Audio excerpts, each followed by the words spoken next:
Yine bakkata yine beret tutma 4 ile. Yok. O he? Yok. O 4 ile eyle yürüverin maşinini. Pul almasan aylık almasanız buldu 4 ile deyin. Yok, gelmedi.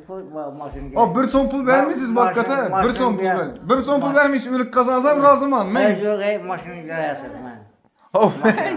Çarşamba maşını paket O bir son pul alacakım yok geldiğinde. 4 ile şep versiniz buldu dedim. Yok, paket alacak mama. Koy gel. Ha paketi insan duraveredim bu zarar etmiyorduk bakkata. Yok, maşın değil. Bir maşın var. 4 ile ediyorsunuz. 4 ile sen tölü veresiniz. Mesela pul son soramıyorum ama biren şu kadar. Azar istaplasa kadar bir iki ısrar işin zaman var şu güzel. O zaten maşine ile bir risk azet bakkata.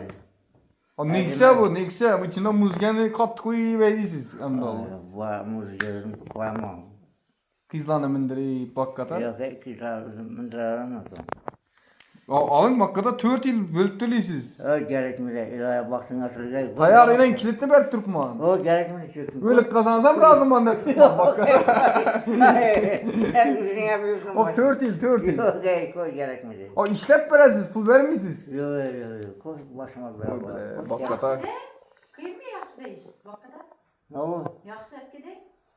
Ha o şu korkutturdu. Verecek mi o maşinleri aslında? Ne korktursun?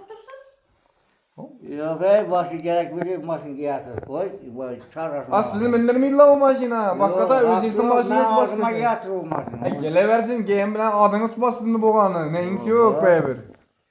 O münalmiydi var, bularsa pıra, bulmaz da. İhtiyarınız lekin bakkata tayar kilitini yazdırdınız lekin. Karan lekin. Filipina değil mi? Görürsen varlığı bilmez edekler. Özünüz biles lekin bakkatan ben ayttım koydum size.